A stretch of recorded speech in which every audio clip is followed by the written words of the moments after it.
Good evening. I'm introducing myself. I'm the editor, Peter Vardy. I'm very glad you came. So those who sit backwards and don't see us, maybe you should come forward. There are lots of free places. So it would be wonderful if you could come closer, even if you...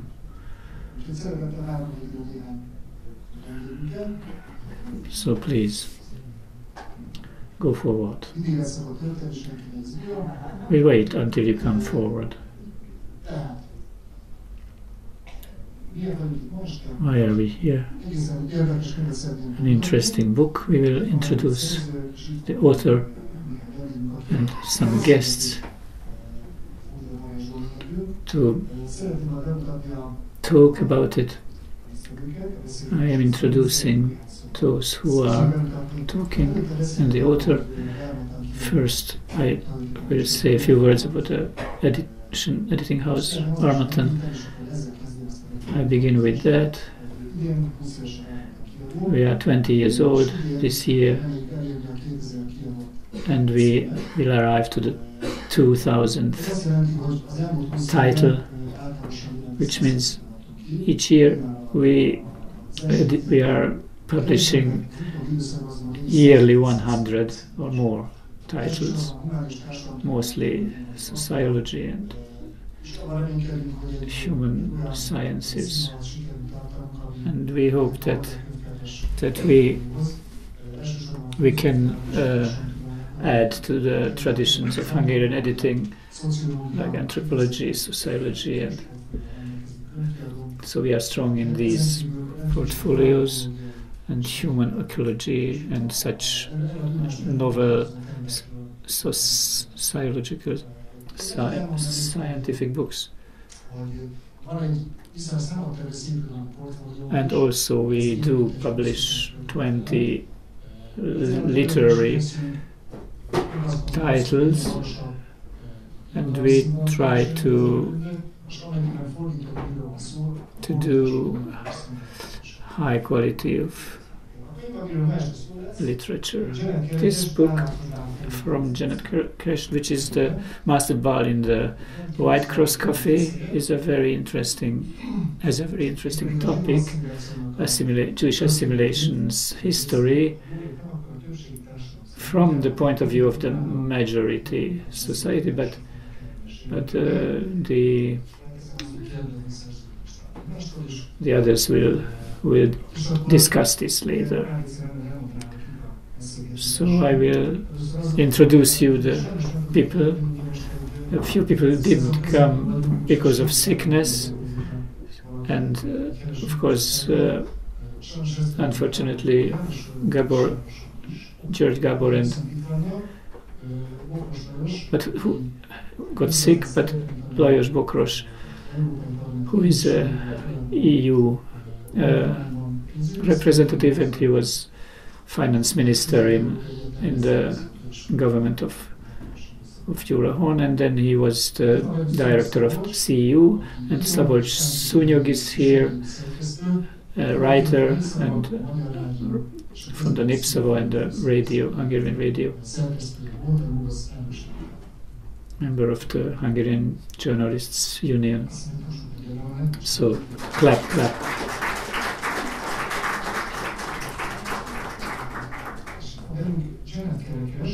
And here is the author, Kerekes, who made her research in the University of Toronto and wrote a PhD from it. And then it got translated it was published in 2005, and this is now the Hungarian traduction. A little bit it is more developed, so to speak, because she has a Hungarian source material that has had to be reworked. She will talk about the book.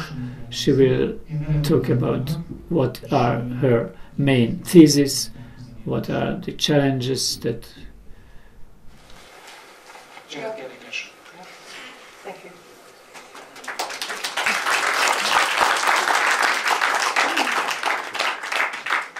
Thank you, Ádám. Let me say just how delighted I am that the Hungarian translation of Mass Ball at the White Cross Café has come out. I feel like it's finally come home, because Hungarians have always been the main audience for this book. For while the subject is Jewish assimilation, it is not a book about Jews, it is a book about Hungarians, and about a critical period in your history when the issue of Jewish assimilation consumed the nation. Time has played an important role in the subject at hand. To begin with, I was troubled by the discrepancy between historians' interpretations of this era and what the original historical sources were telling me. Only several decades had elapsed since the end of this era, so why were the interpretations so at odds with the original sources? Then there was the time period to be examined. I had originally decided that the time period should be from 1867 to 1939. But although a lot of sources were discussing Jews and assimilation throughout this period, they didn't seem grounded. I felt as if I had come in halfway through the discussion. So I went looking back in history, first to the Enlightenment, which was most helpful, but again, I still had the impression I had entered midway through the discussion. It took going back a further 1700 years to feel I had finally arrived at the beginning of the conversation. I then slowly worked my way forward to the 20th century and found that one more time adjustment was necessary. It wasn't 1939 when this book should reach its conclusion, but 1920. The entire section on Hungary bears the imprint of time, but now very concentrated. Hardly had Jews become emancipated in 1867, when 7 years later, the reputable Csillag Lajos published a 5-part series on the Jews, in which he argued that the real proof of assimilation was missing. A mere 16 years later, when some are demanding that emancipation should be revoked. A mere 53 years later, when many have concluded that the assimilation project was a failure. And a mere 72 years later, the Holocaust begins. It was clear that readers would have to go through the same steps I did in order to fully understand and appreciate the main sections of the book on Hungary and Britain. Hence, the first 3 chapters.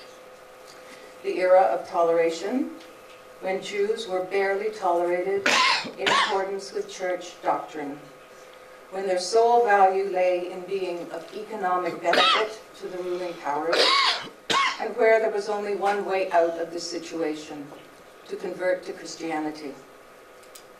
Then, the era of the Enlightenment, when universal humanism prompted the philosophes and many others to consider improving the Jews' political status. Moving away from the religious formula of conversion, they devised a secular formula for a secular age. Civic rights could be granted, provided the Jews could reform their character traits, their religion, their relation to the state, and their occupation, which they connected to moral reform. Reforms as the building blocks to achieve assimilation. Hopefully then, Jews would find acceptance and live in harmony with their Christian neighbors. This formula was to become the blueprint for emancipating the Jews in Europe. At no time did Christian Europe entertain the idea of living with unreformed Jews in its midst. The Enlightenment thinkers would have been very disappointed with what happened next, however. As the liberal era flew in on the coattails of the French Revolution, liberals increasingly felt pressured to implement universal emancipation. Now considered a basic human right, the blacks, the serfs, everyone was to be emancipated without question. But the Jews? The requirement that Jews reform had to be abandoned. However, it is not that liberals decided reform was no longer necessary. Not at all. But it was reduced to an expectation or hope. As one member of the upper house in Hungary expressed it on the eve of the passage of the Jewish Emancipation Bill, he hoped that Jews would diverge from cosmopolitanism, that they would be faithful and grateful sons of Hungary, and support the public good of society and its happiness.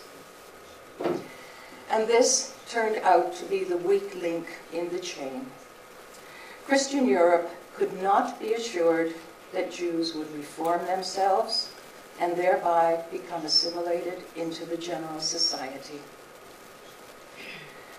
From these three foundational chapters flows everything else in the book. I made the decision to focus on Hungary primarily and Britain secondarily. Why these two countries? Well, because Hungarian Jews are famous for declaring that nowhere else were Jews more assimilated than in Hungary. And Britain, because many historians state that assimilation was not even an issue there. Let's call them test cases. If Jews failed to satisfactorily assimilate in these two countries, wouldn't it follow that they failed elsewhere too? And there was a long list of issues pointing to the lack of assimilation. There was the Jews' saturation of the professions, their monopolization of fields ranging from the theater to the press to capitalist enterprises, the Judaization of society, the large number of Jews who remained traditional and rejected the very idea of assimilation, their solidarity, social cohesiveness, and social exclusiveness. The high crime rate, particularly among the Galicianers. Their embrace of Zionism and cosmopolitanism, coupled with an enthusiastic support of their national homeland, Hungary. This was an irritating and impossible combination, according to many, if not most, Hungarians. The feeling, to use a quote from a British novel, that it doesn't matter what side he's on, because he can't begin to understand our problems, or our ethics, or our morality, or our way of looking at things. Their inclination to become social iconoclasts and political revolutionaries. And lastly, their Jewishness, which seemed so obvious to so many. What Hungarians found was that Jews refused to comply, or they were incapable of complying, or they did not understand what was being required of them. But Jews were not becoming just like us. There are a number of barriers that have made it terribly difficult to come to grips with this past. They come in the form of misconceptions, myths, and taboos. There are the common misconceptions that the Enlightenment opened the doors wide to an unconditional acceptance of the Jews, and that liberals, without qualification, supported Jewish emancipation, when in fact, in both cases, reform was considered necessary. Another misconception, that the term assimilation, which came into use immediately after emancipation, can be understood in a variety of ways. No, it cannot. The original sources make it perfectly clear what assimilation meant. Yet another misconception. There have been two main perspectives governing historical examinations of the post-emancipation era. One perspective is to look at this era through a Jewish lens, Jewish history, in fact. The other perspective is to look at this era through an anti-Semitic lens. They're both wrong. The Jewish approach is wrong because for 2,000 years, Jews only reacted to the history made by others, and therefore there has been no authentic Jewish history. The anti-Semitic approach is wrong because it is an invented construct. The term was appropriated by liberals in the 1870s. By calling someone an anti-Semite, it was like saying they were an axe murderer. It put them beyond the pale of civilized society. An effective way to shut down the public debate that was going on about the failure of Jews to assimilate. And if not completely to shut it down, at least discredit it. Then there are myths. The ancestors of modern Jews are commonly portrayed in very benign ways. Fathers were fiddlers on the roof, and mothers were meine Yiddische Mamas. However, these Jews, who had been marginalized for centuries, repeatedly expelled, boarded up in ghettos, taxed beyond endurance, and forced into quasi-legal or outright illegal acts simply to survive. Well, it's unrealistic to think that these conditions did not produce negative effects. Another myth, that the good times for Jews lasted until the advent of the Nazis in the 1930s, and hence the conclusion that assimilation had never been a crucial issue for Christian Europe. However, the records show that by 1920, many people were not only looking for a solution to the Jewish question, they were demanding one. The Jewish question, by the way, was always shorthand for the failure of Jews to assimilate. Another myth. Anti-Semitism is prejudice, discrimination, racism, false accusations, and an irrational hatred against Jews. And anti-Semites are, as historian Robert Wistrich describes them, the psychologically unhinged, the economically insecure, the social misfits, and unemployed intellectuals. The reality is that throughout the post-emancipation era, what is called anti-Semitism was the public discourse on the failure of Jews to assimilate and the negative effects people felt this was having on society. And not all anti-Semites conformed to Wistrich's description. Berhavoy Jula, to take just one example, was a lawyer, a member of parliament from the ultra-left Independence Party in the late 1870s, a strong supporter of the workers and other causes, and the darling of Hungarians. And then there are taboos. For more than 150 years, the issue of Jewish assimilation was hammered at. And then, with the Holocaust, it suddenly disappears. I would not say the subject was neglected by historians. I would rather say it became taboo. And why? Because nobody wanted to admit into the historical record the rather popular opinion that European Jews had failed to assimilate. To do so would be to indict the Jews as instruments in their own destruction, and this was an unthinkable proposition after the horrors of the Holocaust. At the same time, the image of Christian Europeans unwilling to live with Jews who were unassimilated indicted Christian Europeans in the Holocaust, an equally unacceptable proposition. Nor did anyone want to admit into the historical record statements such as the one by the Christian Englishman, Arnold White, written in 1899. He wrote, "A new unrest is perceptible throughout the civilized world on the subject of the Jewish question. The conclusion, therefore, seems obvious. that either the situation must be dealt with, that is, by Europe as a whole, or an alarming outbreak against the race, and the clock of civilization thus be thrown back for 100 years. The best thing was to bury the whole issue of assimilation.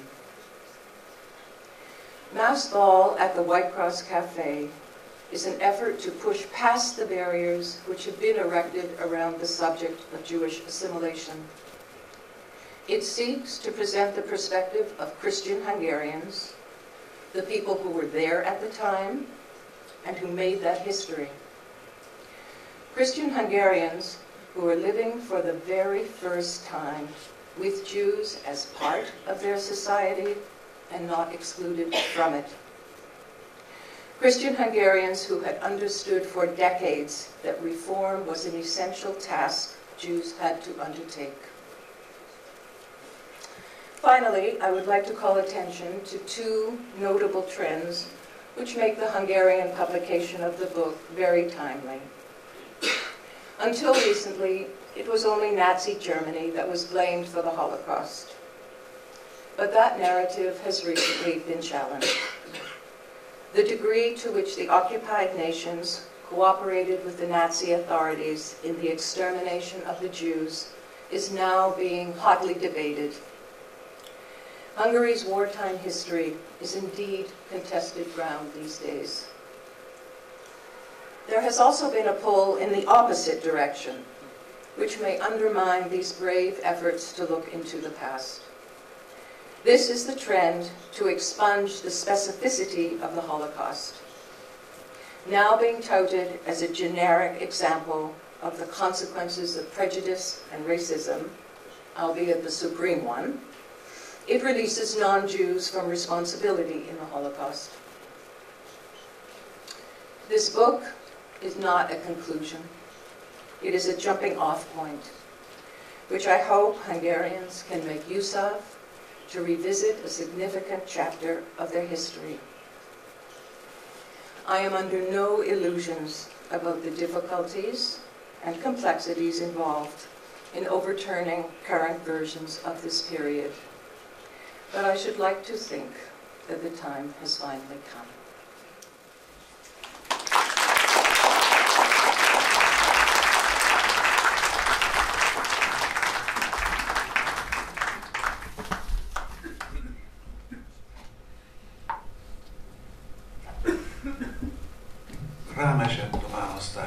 So I was asked to be the moderator of this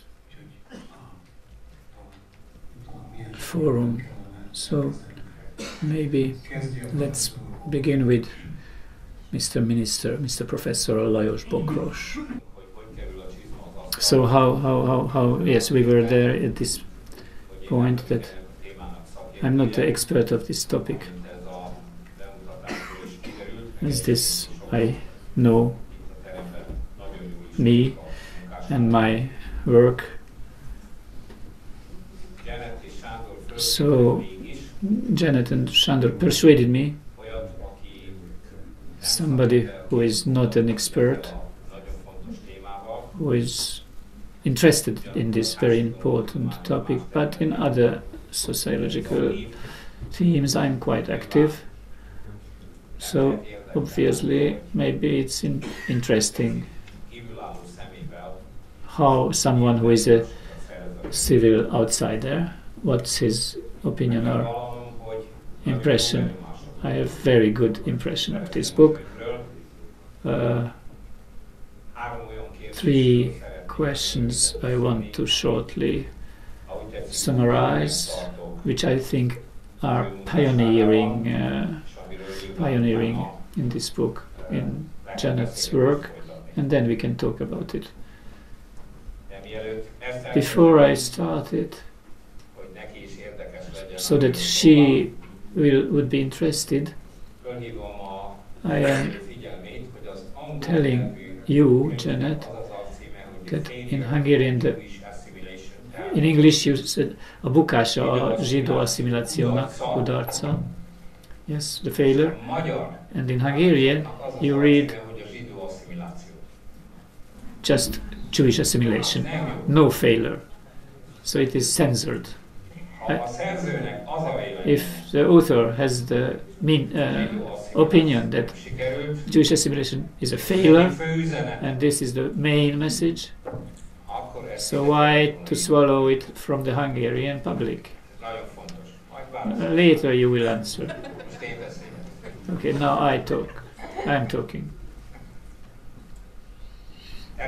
So, of course, we can say it's a definitive, it's a question of definitions.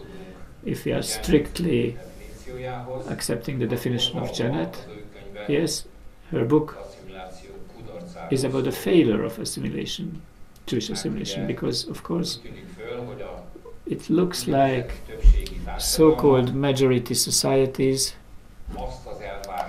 have the expectation or demand towards our Jewish compatriots that they should give up their Jewish identity and then they can assimilate. Janet describes unequivocally that the philosophers of the Enlightenment, the great thinkers of that era, saw this very straight way: give up yourself. Self-abandonment is the only way to emancipation, otherwise it's nonsensical. That's the full emancipation. It means that the Jewish religion has to be given up. And I don't want to enter into the question if today religion is important or not, because of course it's important, essential, and it has changed, and we can make up theories if it has been a failure, whether in the second or third start maybe it can be done or could be done, because today religion after the Shoah has become unimportant, and most Jews rejected religion on the basis of the fantasy that God certainly would not have let it happen. If this creator exists, then evil things cannot come from him. And of course, religion has a different role in society due to many things. In 2030, we will have a great holiday. That's when Belgium will have become 200 years old.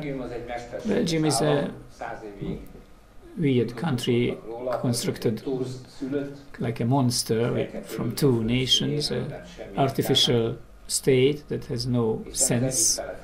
Half of them speak French and should belong to France. The other part belongs to Netherlands because they speak Netherlandish, not Flamand.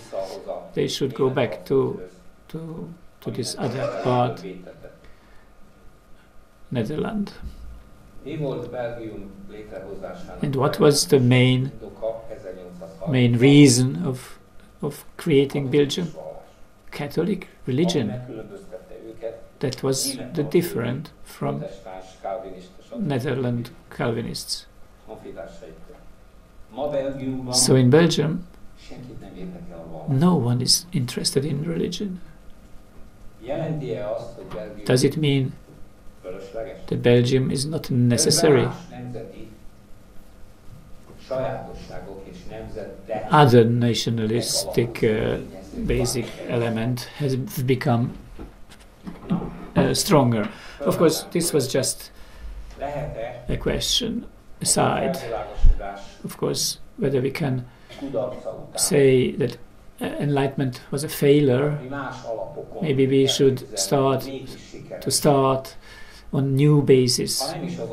Not that assimilation will be successful, but in the sense as it was conceived until now. But still, people can live together even if they have different nationalities and religions. So this is a question, but maybe it's your next book, Janet. And the other, I never read a book that would have been so objective, which would have had such a distance, a cool distance about these very difficult and emotionally difficult issues. Really, she wants to be a very understanding sociologist when she regards and shows us how the majority society reacted to, how the Jews reacted to how the majority reacted. So there is a reflexivity, a constant dialogue. This has become reality, what we create as a reflection about others, and that will be caused by the behavior of the others, and this causes an image that yes, Jews are right. Why couldn't they keep their Jewish identity, religion or nationality, ethnicity? If we think that in Romania, in Transylvania, Hungarians should keep their Hungarian identity, maybe it is similar today. So it's still an important point of view that helps us to understand how come that now in the 21st century we should maybe start a new experiment that will calm down this whole issue, quiet down. And the parallel between England and British events, I never read any such work, maybe I'm not knowledgeable about this field. How come that the two countries were so similar? How come there are so many parallels? I was astonished. And how come British had used the word alien about the strangers who intruded into British society, the ethnic group. They were not. In Great Britain, it was similar to Hungary that this migration. That's one of the main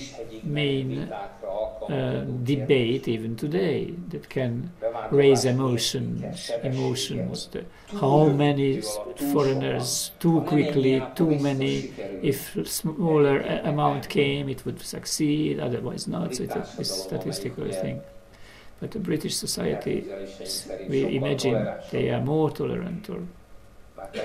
But of course, we saw how they were becoming angry in the British Parliament. They couldn't accept just one of the propositions from 7. So it's important that Hungary, in its history, we should look at this story. We should look at Jews as a part of Hungarian history that is unalienated way, because we cannot understand what is Hungary. It's a mosaic country with many different ethnic groups that have a common history. Thank you.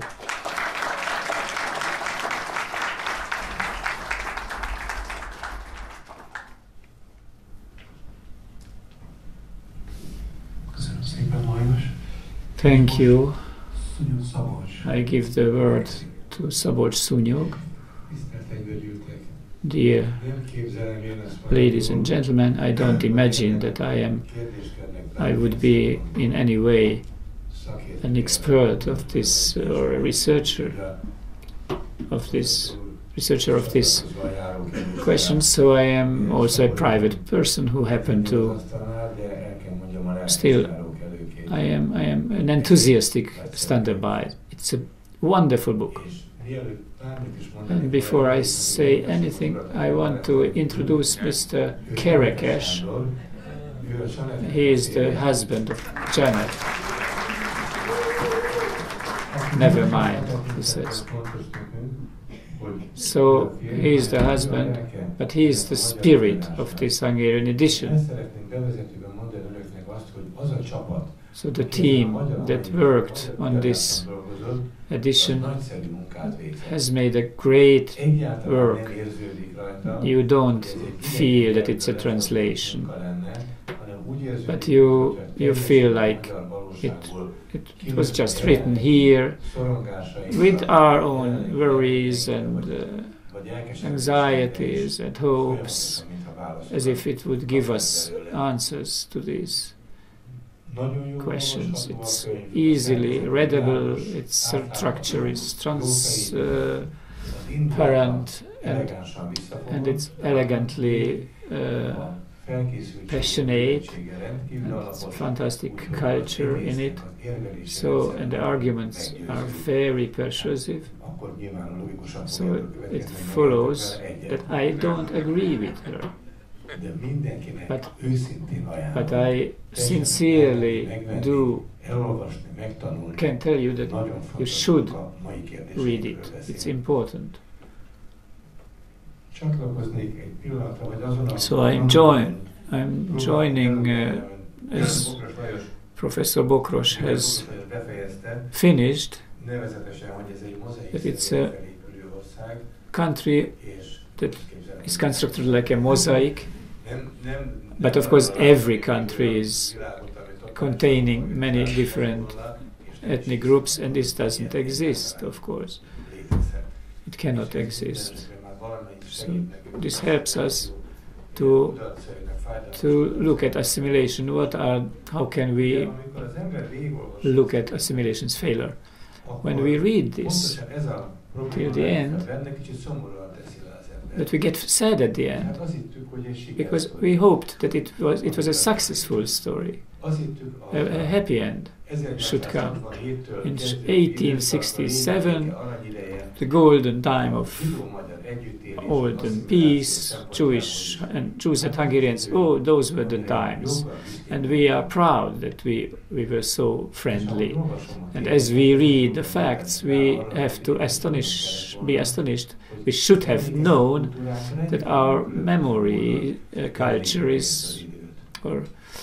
has very different picture. Jews think that it was a successful story because they were ennobled, they were barons and ministers, and we founded the great cultural and scientific and political ventures, and we became leaders in this country who didn't deny their Jewishness. But in those times, the Christian middle class, Janet is right, there is a different picture in their memory. They don't remember. If yes, then they feel ashamed. So in my own family, I see both sides. And I can only tell you that the Hungarian nobility had a group, a subgroup that directly looked positively towards Jews and built up friendly relations to Jews. And this was a good compromise. It was a good business, good practice. And my family has this side too. I will tell you an anecdote. One of our relatives, Aunt Katinka, who married a Jewish guy. And so the family said, she is very clever, Katinka. New golden, engoldened the nobility. It's like prostitution, of course. For money did she do it. It was evident. Everybody accepted their new work culture and money and their network, but it was a little bit shameful. It was a little bit disturbing. So if we look back at this past, like in Moritz's novels, there is an ambivalence, which are the tragic preformations of the future. But I believe that it should not have led us to tragedy. There could have been a solution, a normal human nature solution, which has not come about. I will come back to this. But first I want to say that Janet Kerekes, when she mentions the failure of assimilation and mentions the problem of anti-Semitism, she is, in fact, the basic reason of anti-Semitism is not mentioned. Concrete reasons are mentioned, which happen at many places, but anti-Semitism was everywhere. But I will read from the book this sentence, which is she says, the basic problem is that the contextualization did made it possible to research regional studies, but the general cause is that Jews and Christians, why got it formed like this? And this has made anti-Semitism research false, because not the national conflict has influenced the reactions of each country, no. The national contexts, if we compare them, we see that in each country they had the same causes to reject the Jews from society, and these are probably true and also probably half true.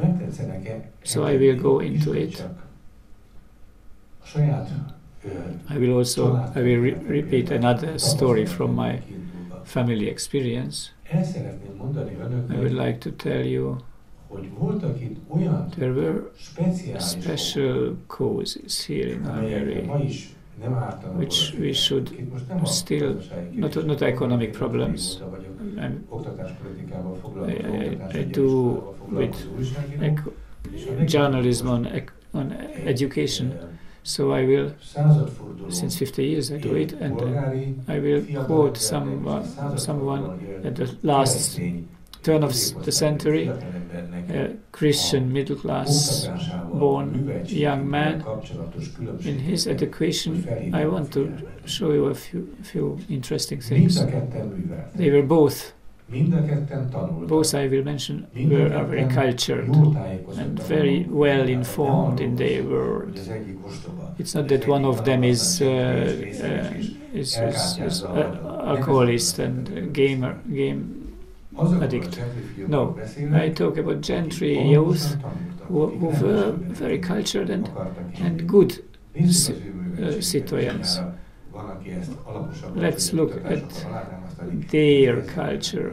I'm talking about emotional side. The Christian middle-class gentry youth knew a lot about history, based and legal questions, and he had Latin culture and talked French and German and loved paintings, pencil and lots, and loved music like Erkel and operettas and gypsy music and Madách, tragedy of the human kind, and believed in Hungarian mythology, the gentry, and the bourgeois German originated young person. They didn't know about all the wars of Cabor Bethlen, and he didn't know the Ceteron Censeuk in Latin that good, but he spoke German and French, maybe also English, and of course he knew Klimt also, and next to Erkel he also listened to Bartók, and he read economy and sociology and Freud, and he wanted to get free from Jewish mythology and the Bible. That's a huge difference.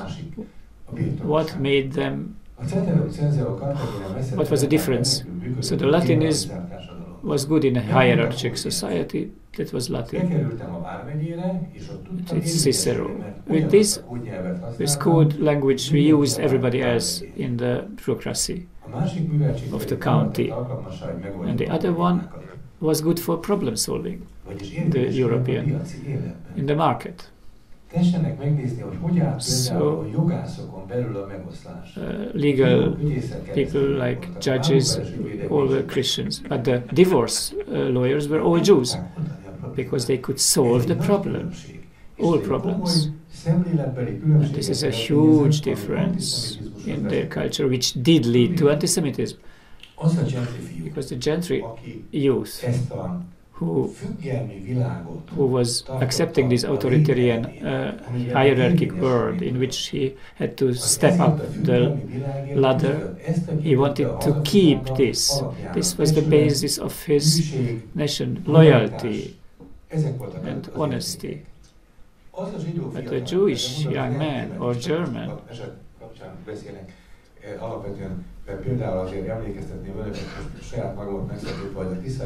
but of course, let's remember just for a while the lawyer who did.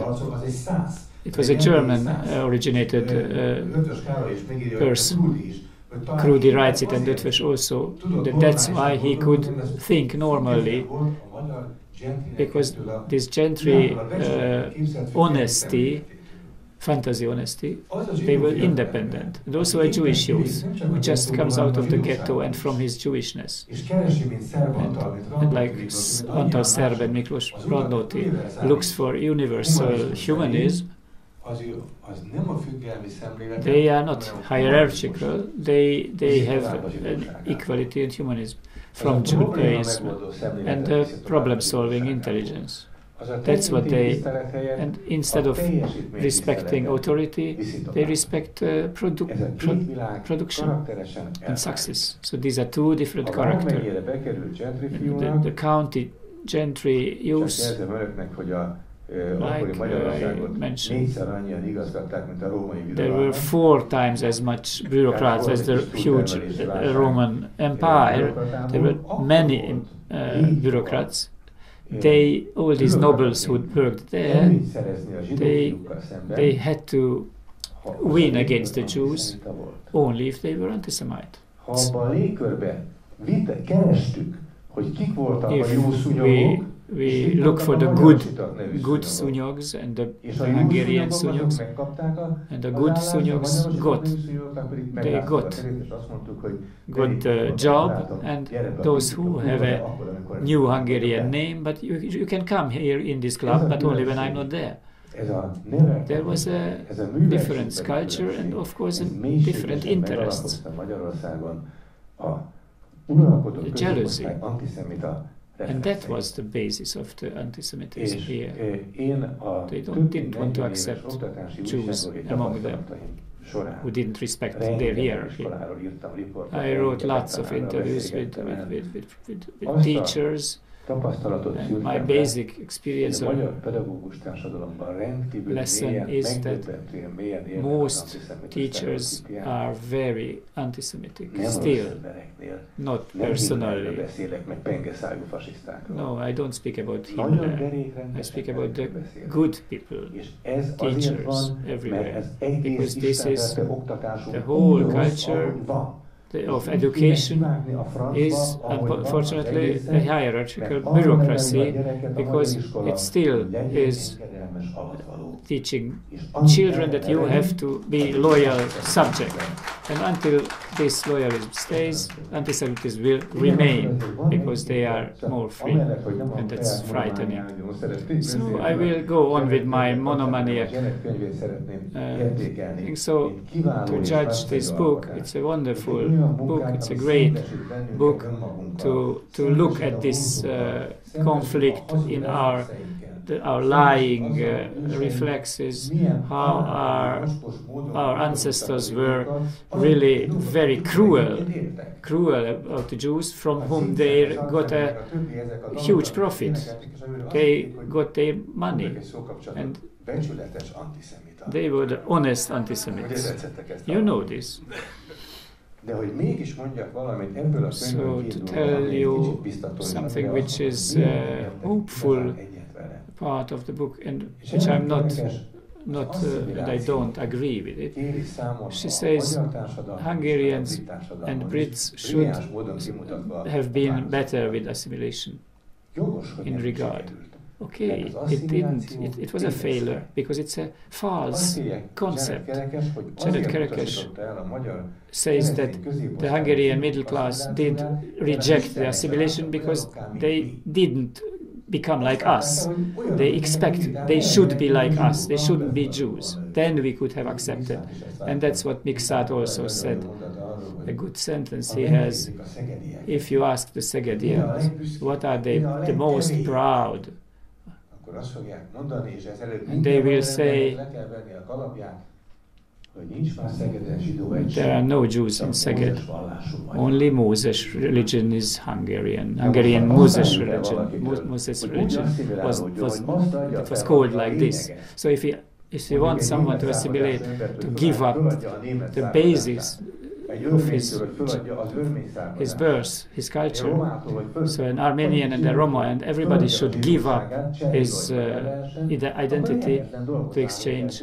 Of course, we expect an impossible and suffering on it. But if we start in a modern industrial production, multiculturalism must be constructed, and we have to speak about integration. And the idea of Eötvös and Széchenyi and Kossuth, the liberals of the last before century, how to modernize Jews, to make them part of a modern society.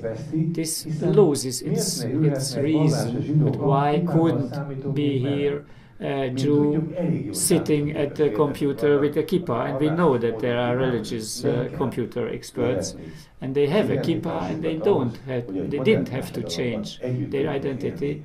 And we can live together today. So this is my faith, and I thank you for your book.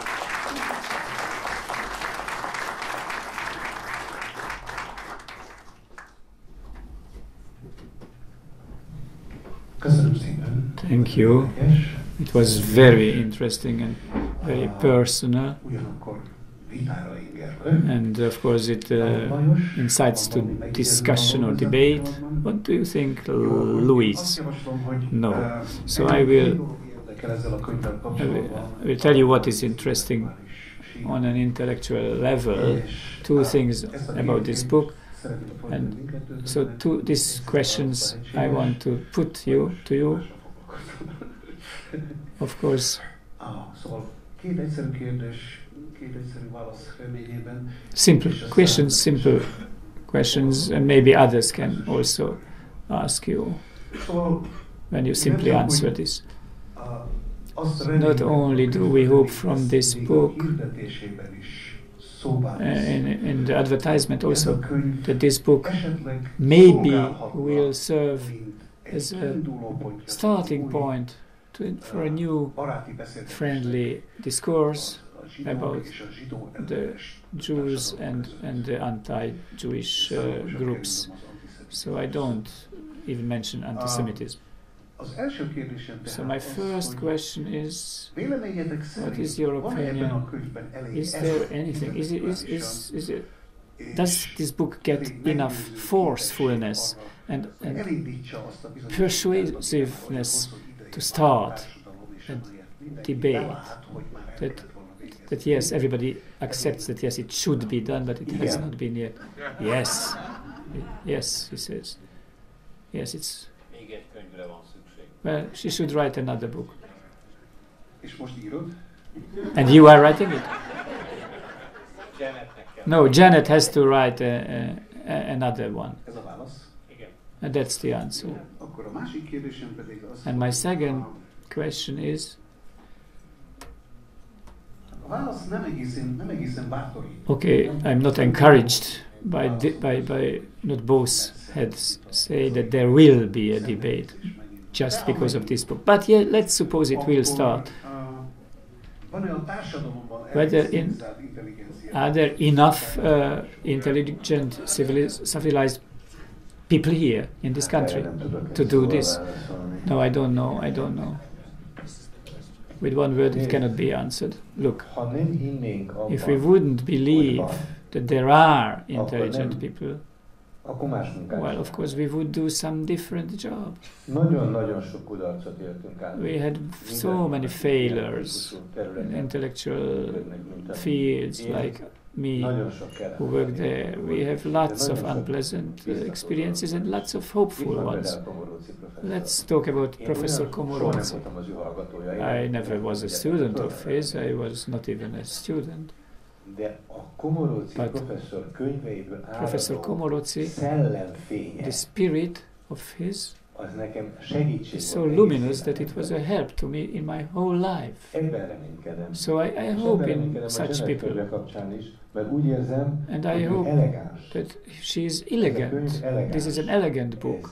It's argumentative, has proofs that can persuasive proofs, and never enters into any excessive negative judgments. Just showing facts and evaluating them, and I think even closed eyes, if we would read it, if it would be difficult, even if I wouldn't have known who has written it, I would have known that it's a woman, because this elegance is a womanly character trait. And I believe in this. I think, dear Sándor, your second question, you questioned your first. That's why I think there should be another book, or a third and fourth and fifth and 10th, because when our society, our Hungarian society, is this toxic psychological toxicity, we suffer from this. So of course I don't see any good outcome for beginning. Yes, we are quite a lot of people who regularly do speak about tolerance and acceptance and intelligence, as you say. We are on the side of civilized cooperation. We are talking about this, but this is going on. This anti-Soros propaganda. We are everywhere. So just to mention a personal example, in the European Union, no one was sent away as a university. It's just happening in Hungary. We will have to get away from here. So we are having to do a very strong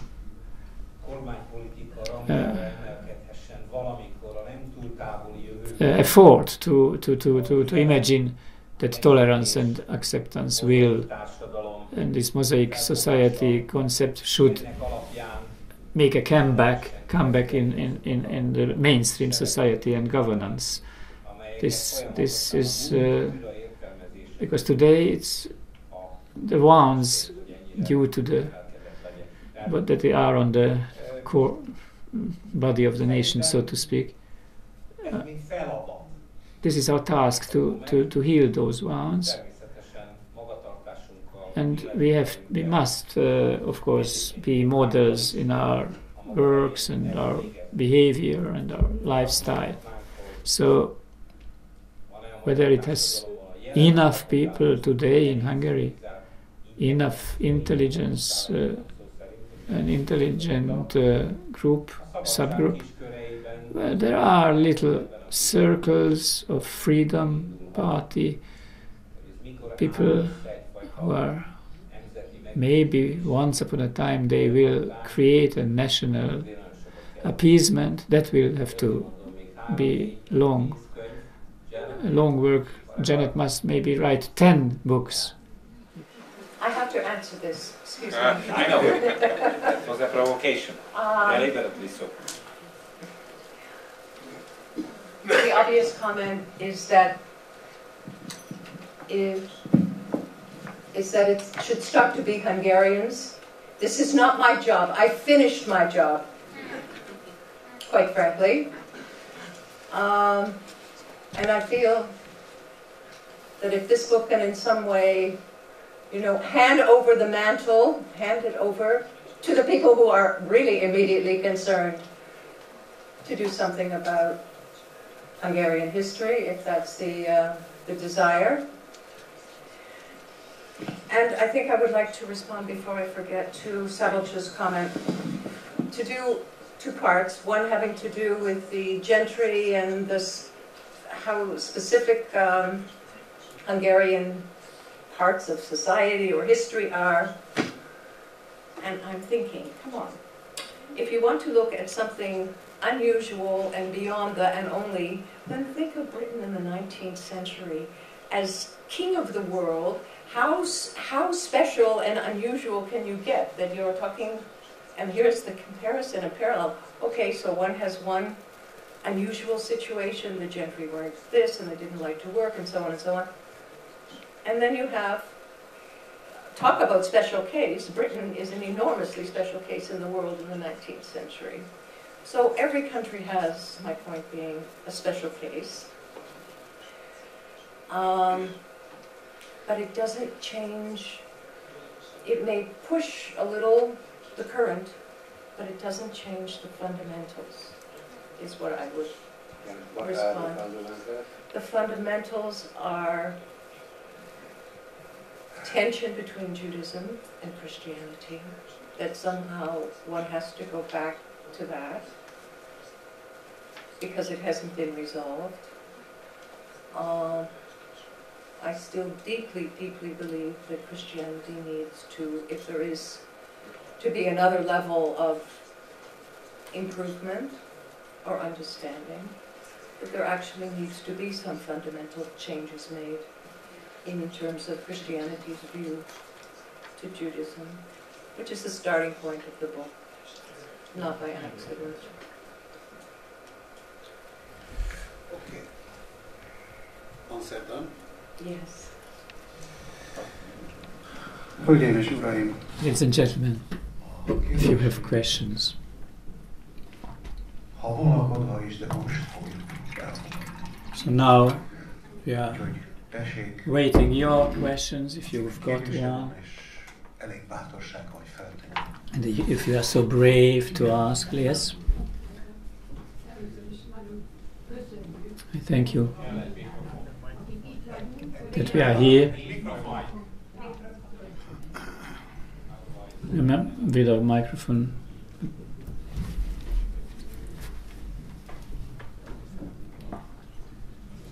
I'm very happy, like you, reading this, and we are happy that we have such lecturers with such thoughts that we can agree. But I have a suggestion. We should send this book to some people up there in the leadership of this country. Maybe they will now start to. Maybe some of them were going to university in England, so maybe they will be interested.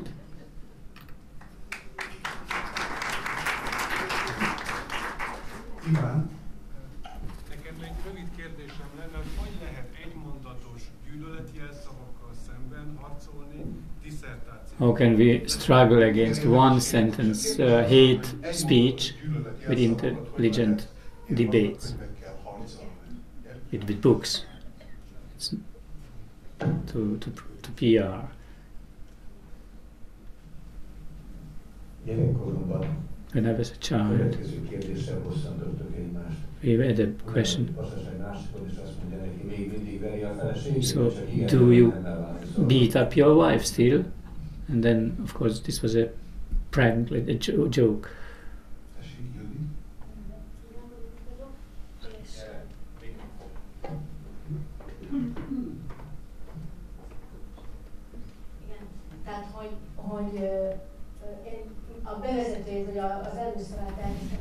So I read the introduction, so only that I know.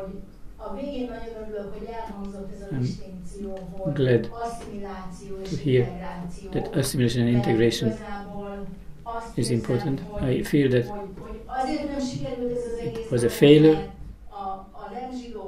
because the non-Jews wanted assimilation and Jews wanted integration.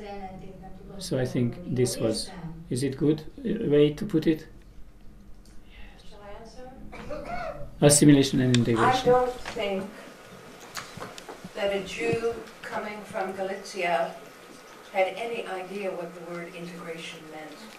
I think they moved forward in life, trying to make a living, trying to survive, and those kinds of issues were beyond them. And not only that, large numbers of those certainly who stayed and lived in the countryside were religious. There is no notion of integration, let alone assimilation. That's beyond. So I don't think it conforms to the reality. Maybe ideally or something, but not really. That's not the way people lived their lives.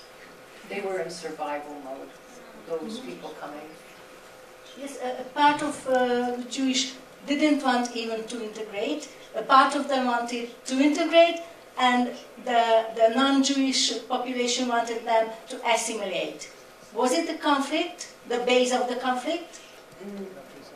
No. The conflict... You have to read the book. You have to read the book for that. But I think I would simply say integration is a 20th century notion. And once you start bringing in acculturation, pluralism, those words, that is not known concepts to the time. Thank you. Okay. Szabad ehhez valamit hozzátenni? I want to add Varman Moritz Varman. He was the president of the Jewish community here at that time. He was the first parliamentary member as a Jew. And he was very rich. So and he was a hot love of the country and his community. That was the slogan in the 19th century. So a love for the country and love for the community. And Moritz Varman had to go to a party, and he had to wear this Hungarian nobility costume. And he met a general. Oh, sorry. Aren't you disturbed by my sword? Only mine. So to wear a sword was not simple. Any question left still?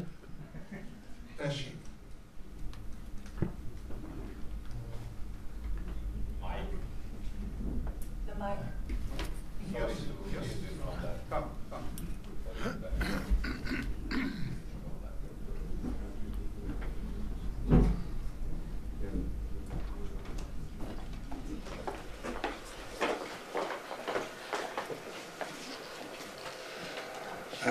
Thank you for your speaking.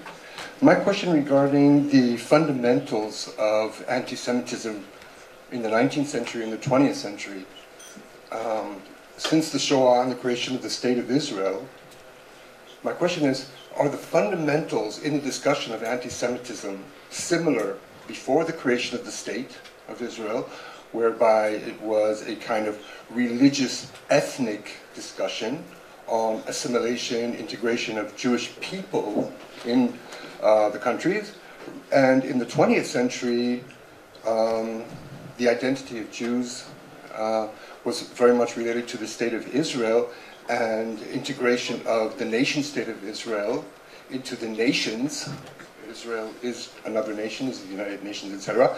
And we see this today, for example, in discussions related to such politicization like BDS and these kind of movements. So my basic question is, are the fundamentals in the 19th century and the 20th century regarding anti-Semitism similar and the same? Want me to answer? I think the answer is no, they're not the same. And first of all, I'm very uncomfortable about this use of the word anti-Semitism here, because I'm feeling that it's completely sidelining, because it's always negative and it's only negative, and I did try to make that point in my speech. And so it doesn't allow for people to be able to be heard and to be understood. That being said, I'm not using that word. The feelings towards the Jews vis-a-vis assimilation, and that crisis, because to me it is a building crisis which does culminate in the Holocaust, so that you have basically up to 1920, and the reason the book ends in 1920, I will answer your question, is that the assimilation project is finished. And that transition between 1920 and 1939 is a finishing with, are the Jews going to assimilate? Can they assimilate? Will we ever see them assimilate? It's over. And there is an increasing desire to settle the Jewish question. And that is going on in those 20 years. Then you have the Holocaust. And to me, because 2/3 of European Jewry is destroyed at that point, the whole discussion of assimilation is moot. It's over.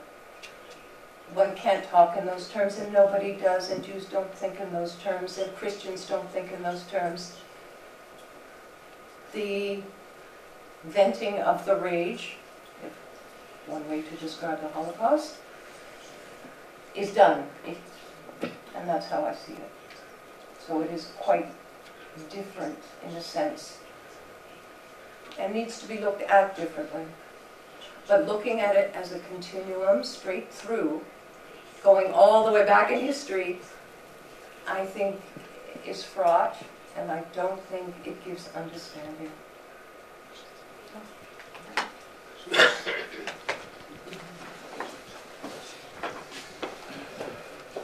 One more question.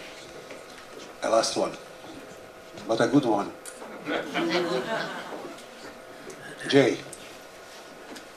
I was fortunate. Can I speak? Can you hear me? No. Yeah. No, I was for the fortunate. record, you have to speak to the mic, so it will be recorded. Okay? For you. For Janet. Not for us. And for you, of course. Thank you all very much. I was fortunate to read the book in English last year. And one thing that hit me in the face, and I told you about it, I said, "You write, Janet, that anti-Semitism was instinctive in the European Christians." And you said, no, I didn't say that. I didn't say that. It's a quote. It was a quote from a Christian writer of that time.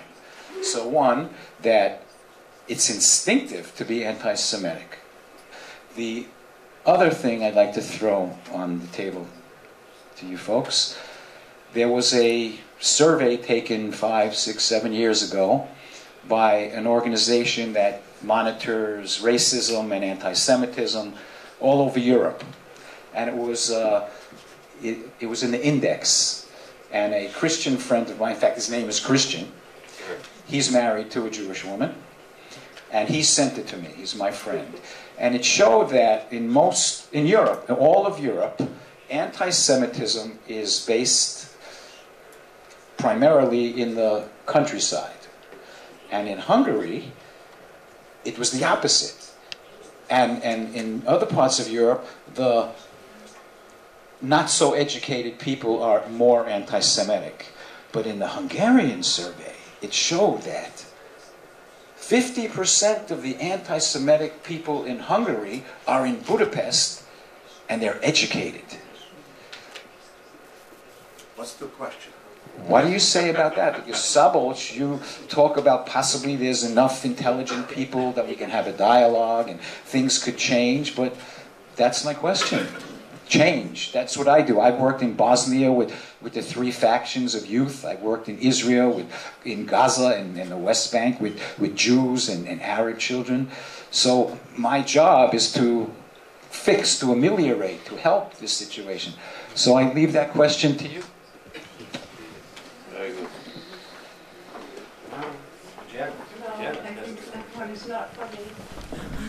Ez nem az én kérdésem, erre nem tudok válaszolni. Én csak azt tudom mondani, I can only say hogy én nem tudok választani that I can't give you any answer, I can learn from you.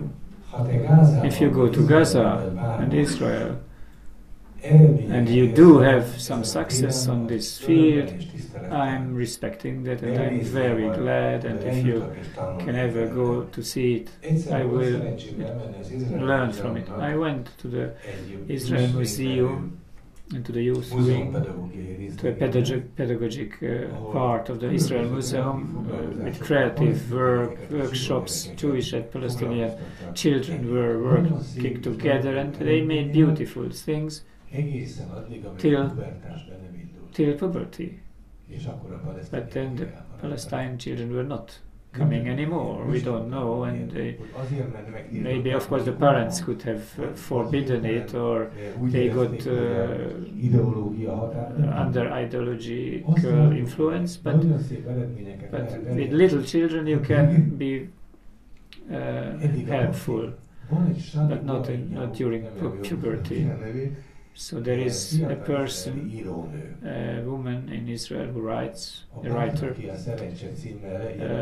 the lucky brave ones, 3 girls who are soldiers. She describes them and she said, I don't like it or hate when my American friends organize an event, let's sit down with a Palestine and let's drink a coffee. No, I was grown up, each coffee shop was coffee. I was drinking coffee with Palestinians the whole day, all my life. So if there are people who work on it, we have a chance and we are rooting for you.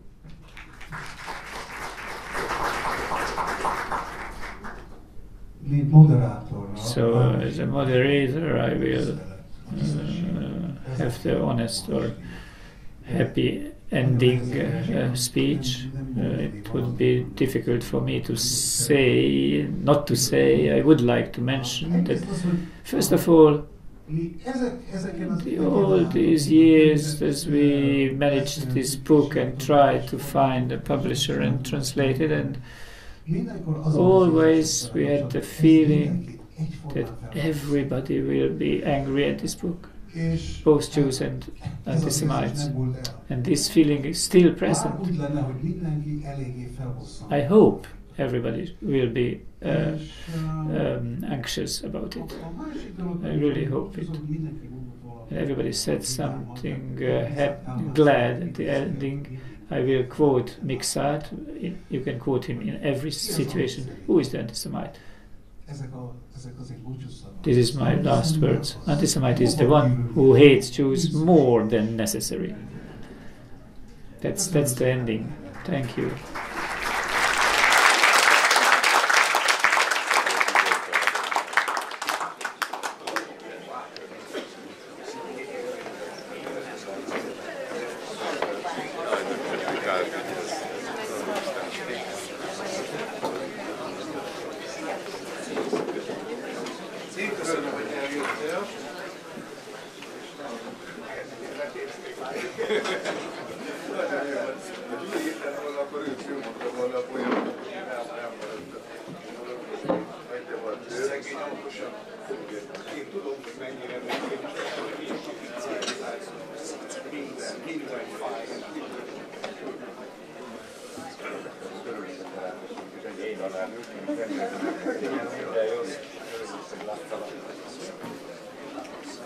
Köszönöm szépen, hogy fáradt, professzor úr.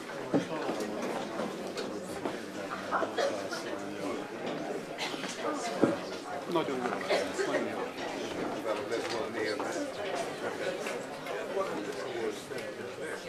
Hát ez is akkor legközelebb a vágót is elmondani.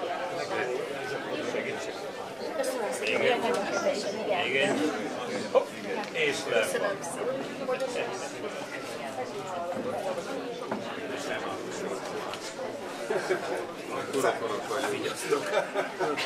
Köszönöm szépen. Oda van itt a 9 óra.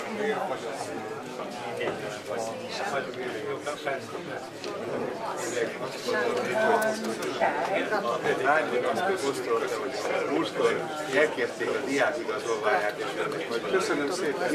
Én is elkértem volna. Olyan fiatalokat elkértem. Úgyhogy ő hozzá gratulálhatok, ugye? Írok. I have the English. Yes,